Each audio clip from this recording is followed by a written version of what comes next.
my mother's medical fund had been drained. $12,000. Gone. I flew home. My mother was sitting at the kitchen table, Julian standing behind her like a guardian angel. I gave him the password. Elias, my mother said, her voice trembling but defiant. He needed to pay the mortgage. He was going to lose the house. That was your surgery money, I whispered. I felt a strange sensation, like something vital inside me had finally snapped. A clean, sharp break. That was for your heart, Mom. Julian is my heart, she said. Julian looked at me, a smug, triumphant glint in his eyes. He thought he'd won. He thought the reliable son would just roll over and find a way to make more money. He thought my love was a cage he could keep me in forever. Okay, I said. I didn't scream. I didn't cry. I walked to my room. I packed a single suitcase. I took my passport, my remaining legal documents, and my laptop. I walked back into the kitchen. I laid my house keys on the table. The mortgage is due on the 1st, I said to my mother. The property taxes are delinquent.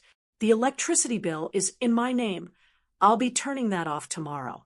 Since Julian is so good at managing families, he can manage this one. Elias, don't be dramatic. Julian scoffed. Where are you going? Away from here. I'm filing for bankruptcy to deal with the credit cards. I've already spoken to a lawyer. Since the charges were made with a card I voluntarily gave you, I can't claim fraud easily, but I can sue you in civil court for the rest. And I will. You wouldn't, Julian said, his voice faltering. I already have. I replied. I looked at my mother. I loved you enough to give you 10 years of my life. You loved him enough to steal the next 10. Where even now, I walked out the door. My mother's screams followed me to the car, calling me selfish, calling me a monster. Julian followed me to the driveway, shouting about loyalty and blood. I didn't look back.